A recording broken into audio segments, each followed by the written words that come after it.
We are back, episode 39, proudly partnered with Moon Golf. Let my boy Brady tell you about it. Tell him he's wearing the quarter zip. I'm wearing the quarter zip and hooked us up with a bunch of gear the last time we were there.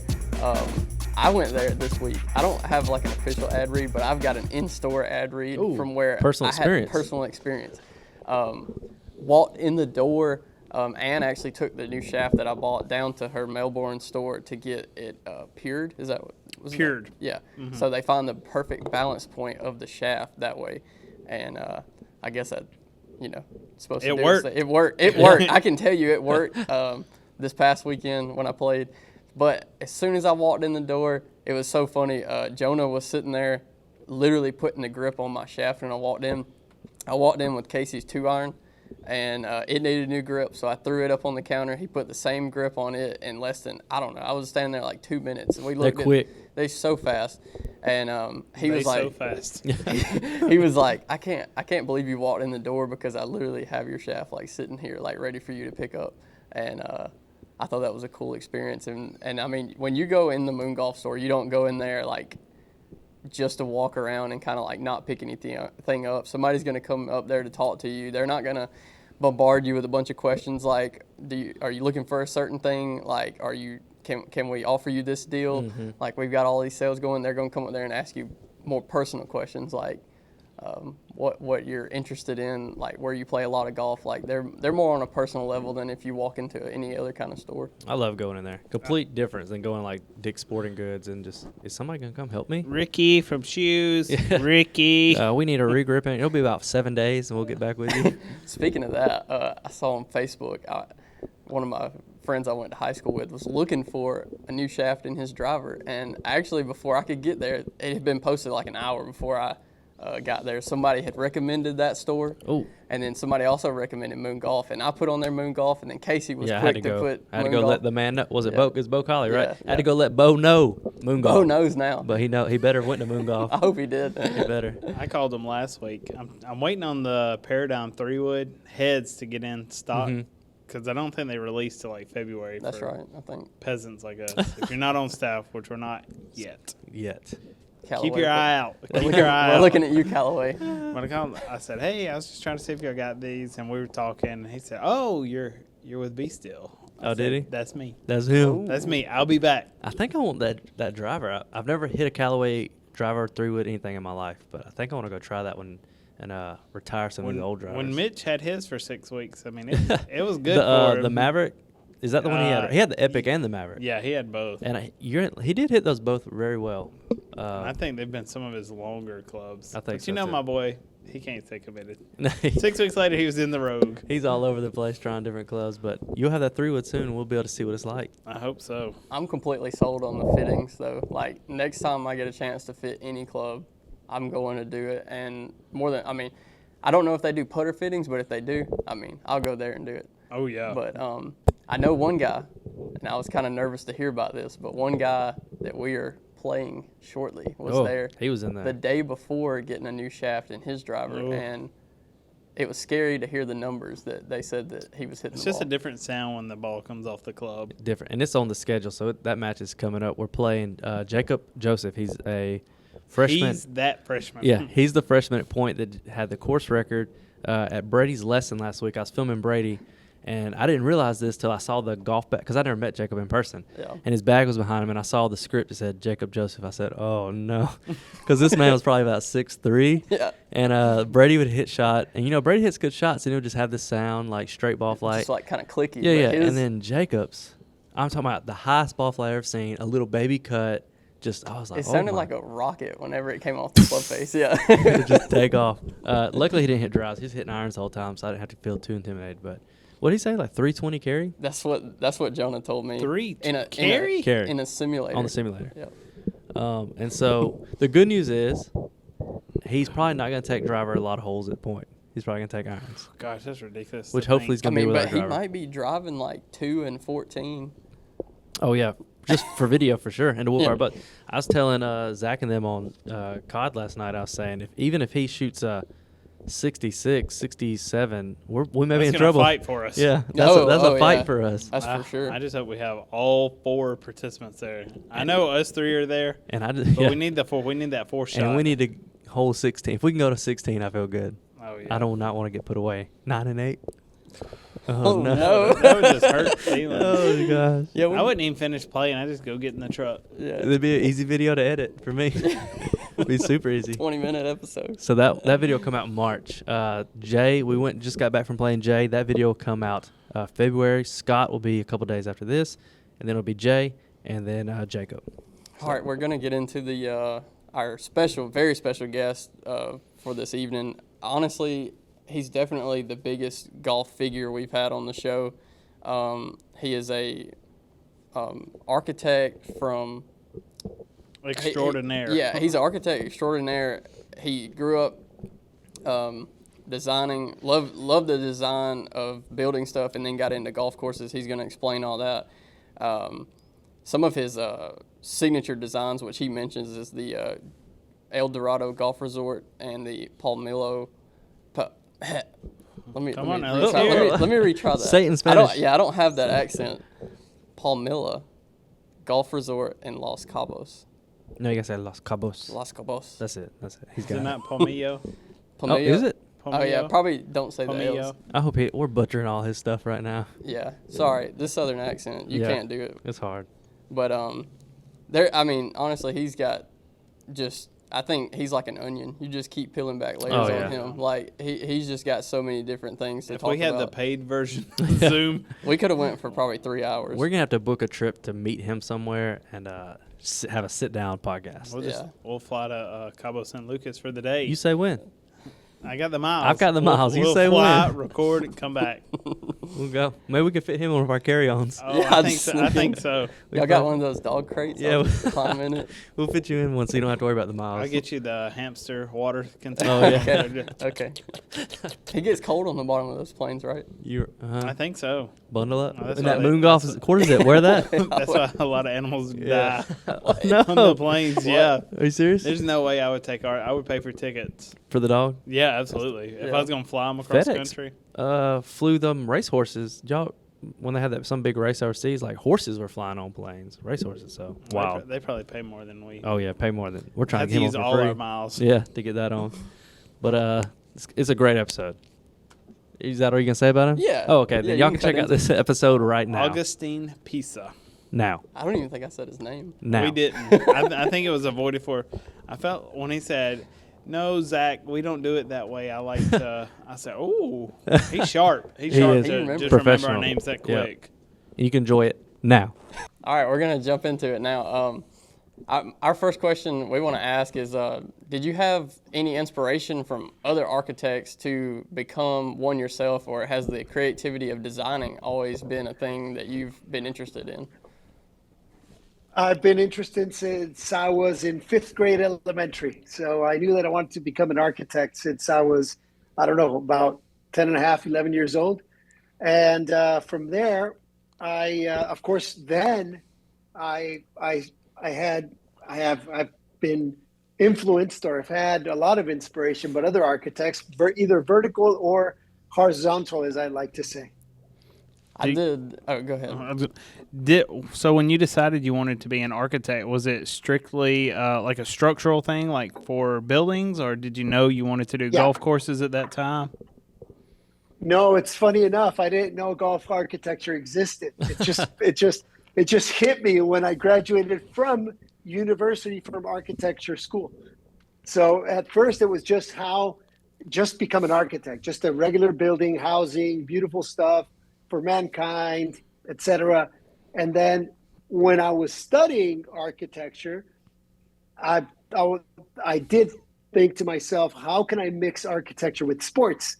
But I still did not know that it would become that I would have the opportunity to mix my two passions, sports and architecture, through golf design or golf architecture.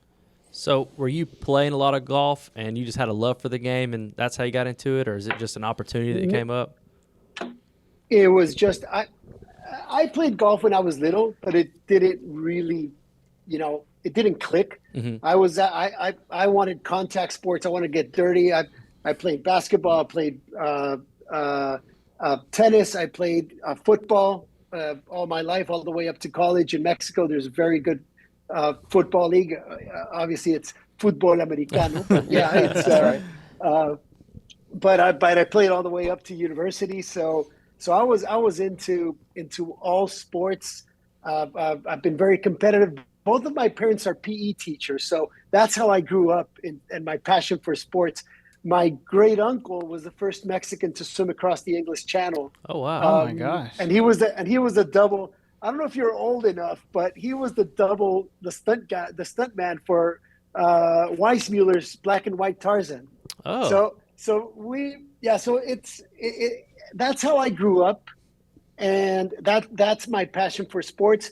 I knew that I had my higher passion was architecture, creativity. So there, I wanted to merge my two passions, and it was through golf design. Afterwards, that I started golf again when I graduated. I couldn't play football anymore or any contact sports, so I went back to golf, and that's where it hit me. It was like, holy moly, nature.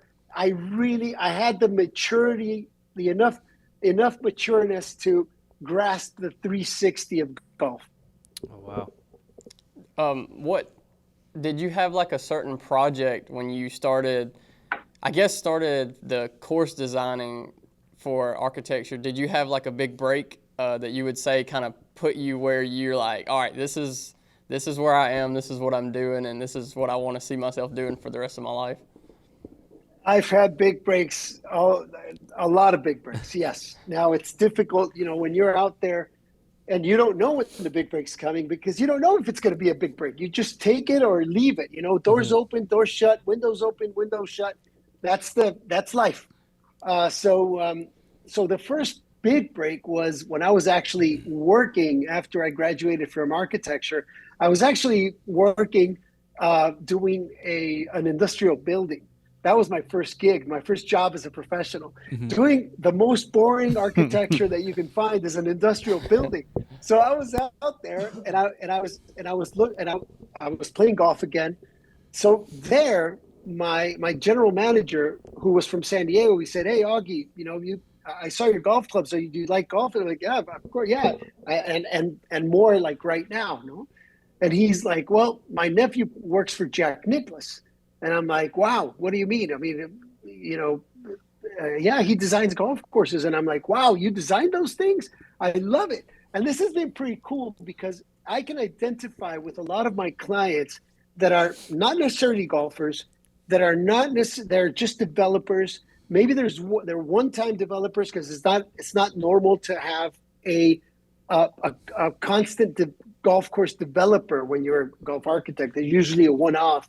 And it's their dream job, and it's it's a very passionate thing and visceral, etc. That comes into all the equation of developing a golf course or a golf master plan community. So that was my first break, was when it hit me from nowhere that I could actually be designing a golf course, and that's my first break came when I interviewed with Paragon. Back then, Jack Nicklaus had a construction company called Paragon, and I went in. I got a job with Paragon a month later, and I was working for the Golden Bear construction company in Mexico, doing Palmilla in Cabo and El Dorado in Cabo, both Jack Nicklaus signatures. I was the water boy. I was doing everything. I was taking drainage.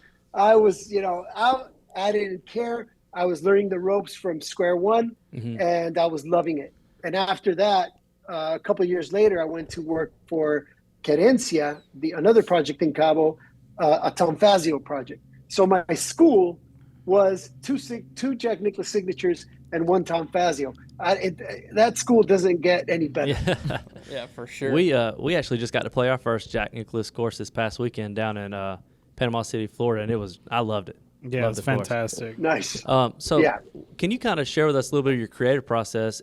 Are you kind of like you like to draw it out, or do you like to go get on the property and visualize it? And get markings, trees? No, And well, you definitely have to be on the property because you have to, you have to know it, you have to caress it, you have to speak to it, you have to smell it, you have to touch it.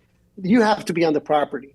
Now, once I'm on the property or we're on the property, we, well, I have a personal ritual which I ask for nature's permission to be in contact with nature, to open up, to have my channels open, and to have this mutual respect between nature and architecture.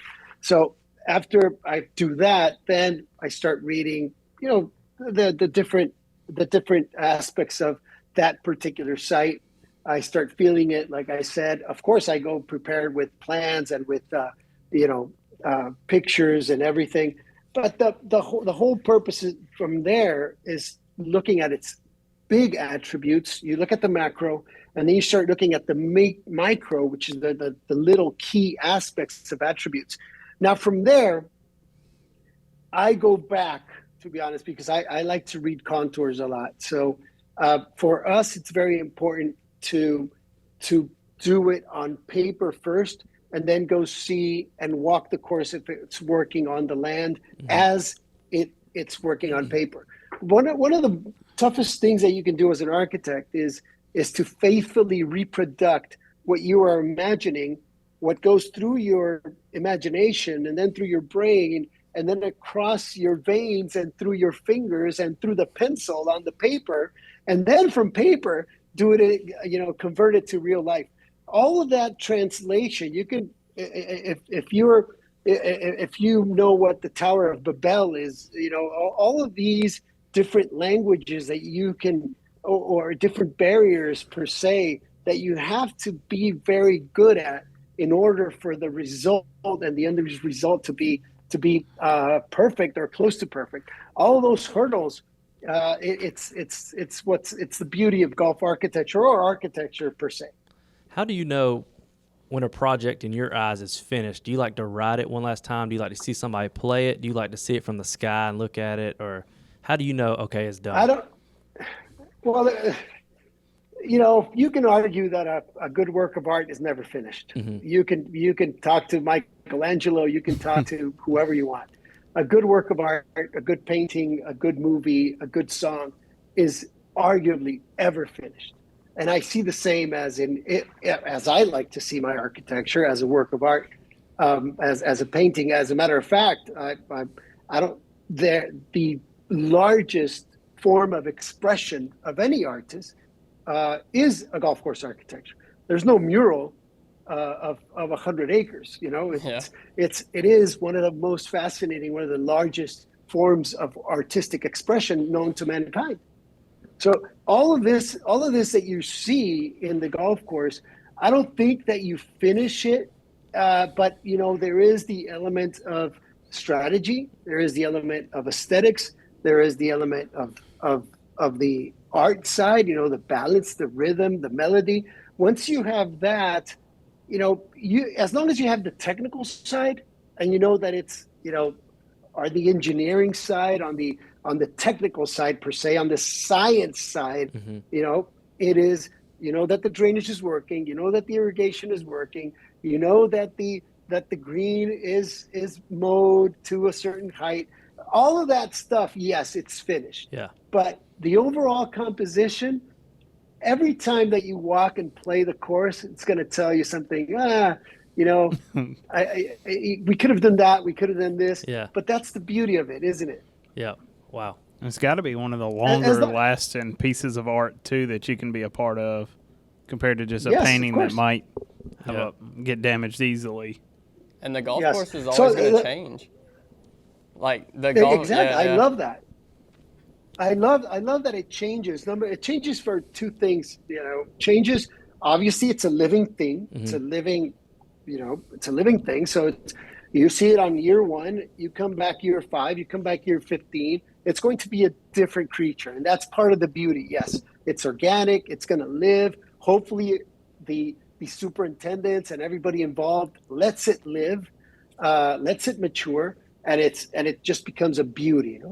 But then the part that I like a lot is my architecture. I like it to change with your sense of humor. You know, if you play well, I'm the best damn architect there is. If you play bad, I'm like, damn, Artie doesn't know his stuff, man. So those are I also like for this to change in your sense of humor. That's what I strive for when I'm designing. I'm like, I'm probably going to tease you a little bit on a hole. I'm probably going to challenge you on a hole. Then I'm going to give you a freebie on another hole. I want to create that dialogue with you as a player. Oh, wow. You kind of popularized this new concept, and around our area, it's definitely, like, I would say almost unheard of, but I think it's definitely going in the right direction since whenever I first heard about it. You have the new concept of the butterfly effect. Would you like to give us the cliff notes for that? Well, I love critical thinking. I love, just thinking completely outside the box, which is not, it's not only thinking, but actually doing outside the box, which is the actual trick part of it, because that's when you risk. That's when you take risks. That's when you're out there exposing yourself. No, so what happened there in the butterfly concept? We have created a few concepts: wellness golf, multi-purpose golf, and those were like made for the non-golfer. It was like, what's golf? We started playing around with this in 2017. What's golf? Golf is intimidating. Golf is judgmental. Golf is time consuming. Golf is pricey. Golf is, maintenance, et cetera, et cetera. So what can we do to create a less is more aspect to it? And we created wellness golf and multi-purpose golf, which is a smaller footprint. We call it like less resource, more fun attitude. Take your shoes off, connect with nature, earthing. Now you hear a little bit more about this, but when in 2017 you really didn't hear anything. So so it's kind of cool that we in our own language, we started to work with that and started growing the game in that aspect. So I had to share that in order to share the butterfly effect, because the butterfly golf concept, now it's the other way around. Now it's we were messing around with the less is more approach for sustainability. And then we said, how can we now go back to regular golf in a master plan community that we had designed at Desertica for a client of ours that is in a very sensitive part of the North Desert of Mexico? How can we now have a regular golf course, but in a more sustainable way? So we came up with butterfly golf, which is actually 4 loops of 6. So imagine a 4-leaf clover or a butterfly with 4 loops of 6, and the energy concentrated in the middle, in the body of the butterfly. So you have the clubhouse, you have your putting course, you have your Himalayas, you have your whatever you want to put there, and all the energy concentrating there.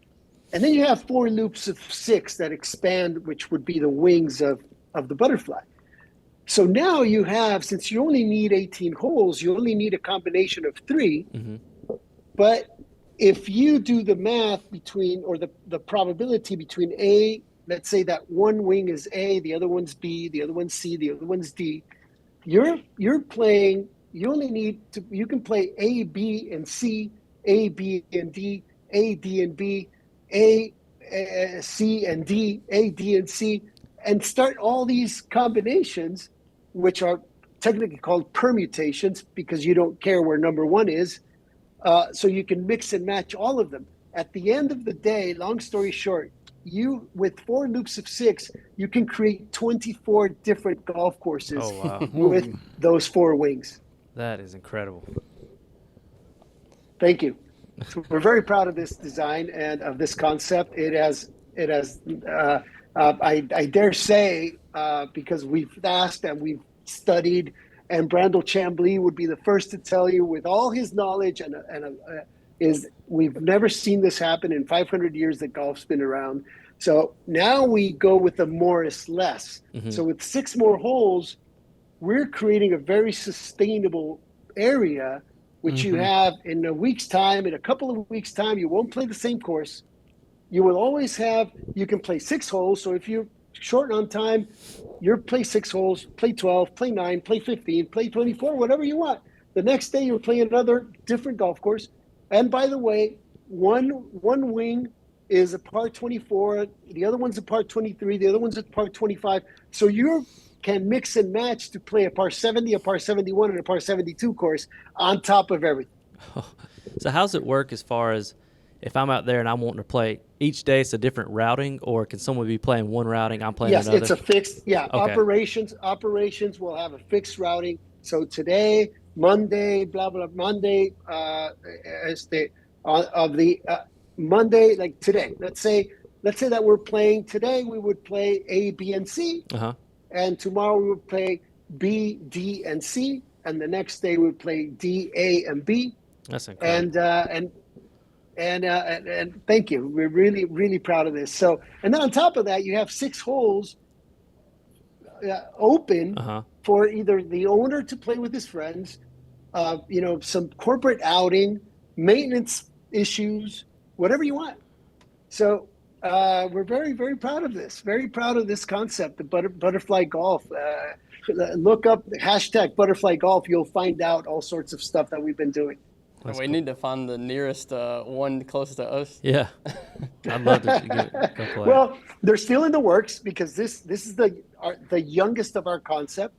We started in 2019, and with the pandemic and everything, the courses are designed, but they're not yet built.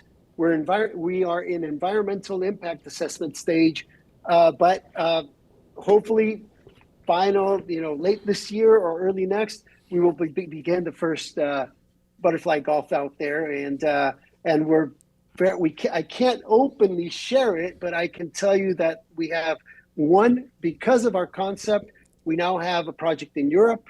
I can't disclose it yet, but we have a project in Europe now that's going to be a butterfly golf, and a couple of other in Mexico, which is for the resort style golf and the housing development. It has been really developers are liking it a lot. Will it be similar to like how TPC has TPC this, or is it just going to be its own course everywhere? No, we've thought about that. I don't know, like a sister program here and there. We would love it, but then again, we would also love it for everybody. If they think this is a great idea, maybe the industry can pick up on it and create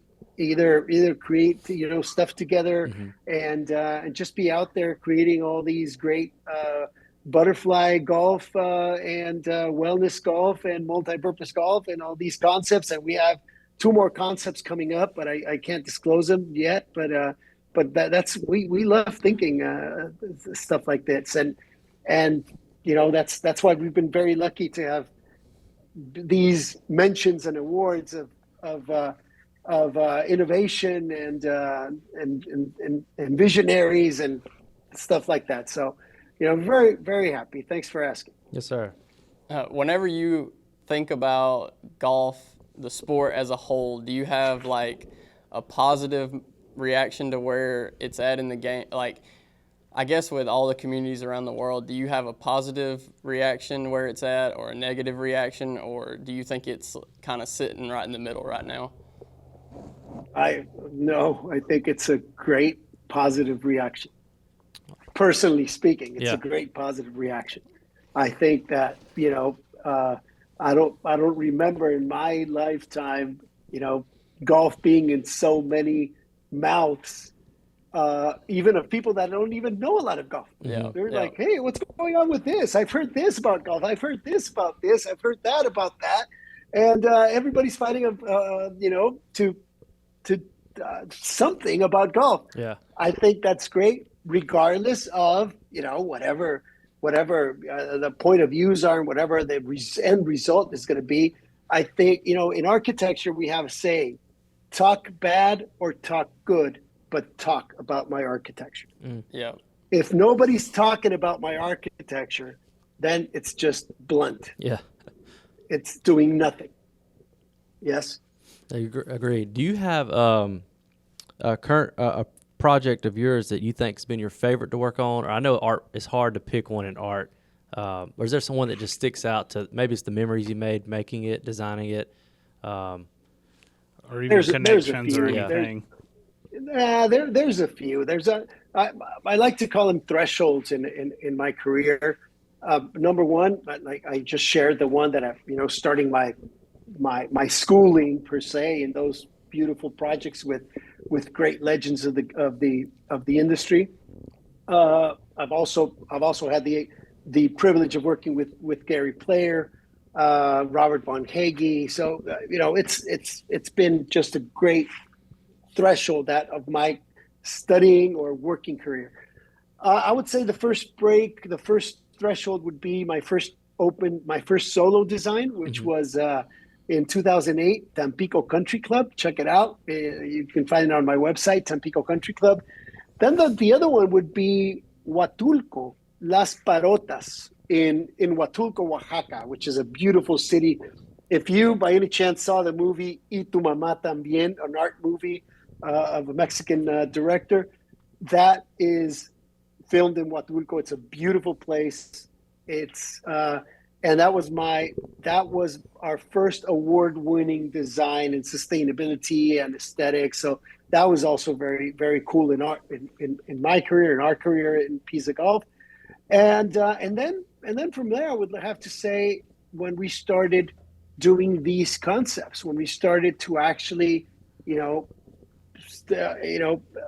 separating ourselves from the regular golf ambience, from the regular 18, you start thinking, why 18 if the first opens were played in 12 holes, if these courses over there were played in 9, 6, 12, 22 holes. St. Andrews was 22 holes. Why do we stick to 18? Let's move the needle a little bit. So that's another section that brings us all the way up to this butterfly golf, now the more is less approach. So I think that all of this experimental phase, if I may, I love experimental phases from musicians, from artists. When you see their career, when you see a painter, you always ask for their experimental phase, because that way you know what the background is of this painter. That way you can actually value the painting that you would like to buy or whatever, or a musician. So I like to think of myself in that way. We've got one more topic I want to get to before we let you go. I know you probably got a lot of things to get to today. So what has been... I thought we were just getting started. I know. We'll do a part 2. We'll have to do a part 2. I can see the gears running. I know. We've got him going now. What has been your favorite tournament or major that you've attended? Maybe like some kind of crazy memory you had from one of those events. Hands down, the 150th Open in St. Andrews. I mean, I studied my master's degree in Edinburgh. I went to study my master's degree specifically in golf course architecture in Edinburgh University from 2003 to 2005. I worked part-time with a Scottish architect. I played the majority of the British Isles. I worked and had the opportunity to work in remodeling or restoring some of the golf courses over there. So that really brought back memories. And if on top of that, when I was walking the course during the Open, I came into the fan zone.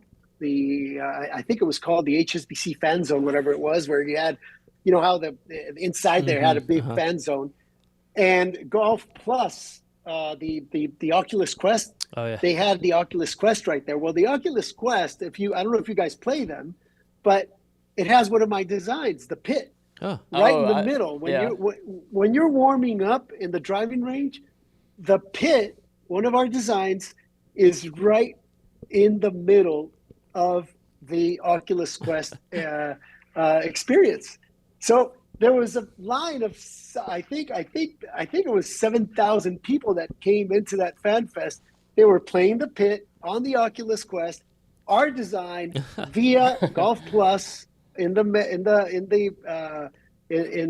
so, and I was just, I was looking at the line. You had the monitors, the kids were playing. You saw the pit right there, plus the beautiful design of Golf Plus guys.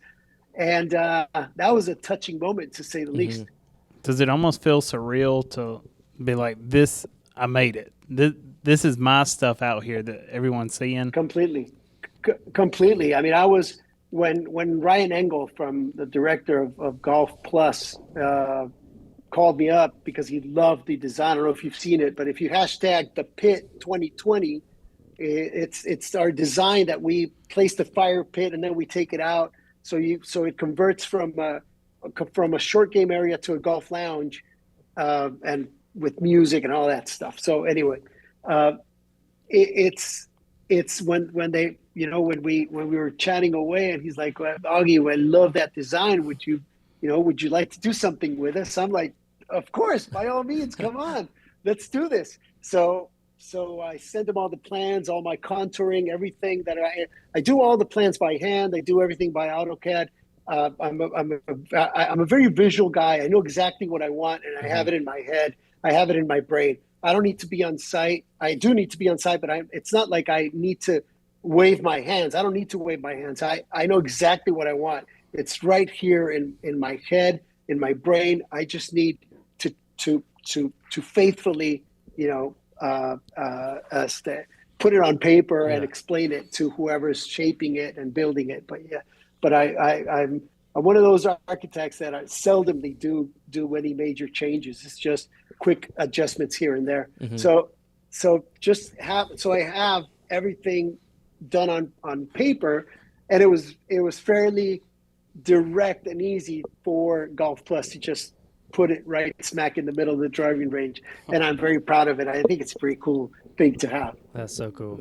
Do you have like a vault with all your original drawings for all your plans? Like you just save, and if you ever start thinking of a new design, you're like, let me go back and see what worked here and then put it in play for the next one, or just little iterations of it? I like that, Zach, but I try to, that was a song that I composed. I'm not going back to that song. If you look at our website, pizzagolf.com, you will find that no design looks alike. They all look very different. And it's because I like to respect, our signature is nature. I don't, we don't say, oh, it's our signature design, it's our this. With all due respect, our signature is nature. And you probably heard that, we don't think of the site as a blank canvas. Sometimes you've probably heard, oh, it's a blank canvas. You have a blank canvas. No, you don't. The freaking canvas is full of nature. Right. What do you mean? There's no blank canvas to this. So that's how serious we take our projects. I mean, we don't design on a blank canvas. That's how we see it. So it's all about that mutual respect between, having something for mankind to use. Somebody has to do it. Yes. So we like to think that we will have the best fit, or a very good balance between nature and the project that we're doing. So will you do restorations and redesigns, or do you just not touch those? If somebody says, "Hey," no, we have, Okay. and we would love to do restorations, because I think it's a great time to interpret. I love interpreting, kind of like, what would Billy Bell do here? Okay, what will he do in 1925? But what would Billy Bell do in 2025? I like to ask those questions. Yeah. Because I don't know if the golden age of architecture is the best and maximum expression of golf course architecture. Maybe we haven't discovered it yet. So why not ask these questions? What would Billy Bell, Alistair McKenzie, Harry Colt do today? Wow. That's how I approach the restorations or if it's an absolute restoration, then it's just a restoration. Mm-hmm. But that's how I approach a restoration / remodel. Yeah. Man, that's so neat. I'm excited about the whole that's probably the coolest thing to me was the butterfly effect. And I can't wait to see that come in. So we appreciate you even taking the time to talk to us today and explain all this to us. And we can't wait for everybody to hear this and get it out there. We've learned so much. Yeah. Well, thank you. So I really appreciate you guys having me, and thanks for supporting golf architecture in the industry. Yes, sir. Thank you. All right. Have a good one. You too. Welcome back. We are here after our interview with Agustin Piza. Hope you enjoyed it. We loved every bit of it. I think we're going to get into a Warlord drop zone question. Yeah, for sure. Money. Check out Warlord BSG15. If you haven't, we had him on the podcast 2-3 weeks ago. Yeah. Incredible person and incredible products. You can use our code BSG15 to get 15% off. I'm about to have to order some more for myself. I opened my last bottle today. Look, we got some samples up here that aren't being used. We just need the No, I'm boxes. supporting the business. Okay. Yeah, you're right. BSG15. Yeah, that's right. BSG15. The drop zone question of the day presented by Warlord Men's. Question of the day? We have one every day? Well, I mean, we could ask a lot of questions. We could. But today, Number one question. How dare you? I like that. Should playoffs last more than one hole in a PGA tournament? Should they go into like a 3-hole aggregate? Like if it's just set, like this is going to be a 3-hole match? Every like no matter what tournament it is, like if there's a playoff, they're going to go 3 holes in the winner of those 3 holes. Like they'll do a stroke play on those 3 holes is what my idea was. I like 3 holes because, I mean, the match is never one hole. Oh, yeah. I mean, it's over 72, so why should a single hole decide your fate if you're tied at 72? Yeah. And give somebody, say Brady's in the clubhouse. I just finished on 18, tied him. He's been sitting in the clubhouse for an hour. At least that's a couple holes to try to get into a rhythm instead of, oh, you coming out, you got 1 hole to go at it. I like it. They do it. I'd like to know the numbers on how many playoffs there are a year because obviously they run over time when they do that. Yeah. And me and my dad always have the joke. It's like, free golf, you know. So I'd like to know that number and if it would actually cut into anything on the PGA Tour's fault. If they did more? Yeah, which, they need to start doing stuff, I think, for more action. Oh, yeah. With that being said, my answer is it needs to stay at 1 hole. I see how I just took y'all for a ride like that. I like 3 holes. So I took y'all for a ride. Well, we know why you want 1 hole. No. Well, that's how I beat my boy 1 hole playoff. But anyways, that's not it. I think it just adds to the intense, the drama. Like, you got to be on your game. Get ready to battle. 3 holes is like, I lost the hole, whatever. No, you got to. We can get these next 2 or something like that. Yeah. No, you got to go at it. Like, I took Brady to 17, and Brady had to perform, and he didn't perform. That's how I got my first win. Second win. The first time we ever played together, I beat him. Are you saying the at the end win. of 72 holes, they're not ready to battle? You may not be. I mean, some people just have to have that there's dog in them. millions on the line when they get to these playoff holes. Probably some people finish. They're like, "Oh, I'm good with second. Why do I have to? Oh, okay, we'll go playoff." Chiz said he's good with 17. Yeah, he takes that money. But you'll find out in the playoff hole who has it in them, and they're like, "Oh, I'm going out for blood." The dog. Yeah, You'll find out. at Purcell. Oh, I did beat him. Yeah, I beat Jeremy in a playoff too. A little 100 and something yard playoff. Did y'all go back?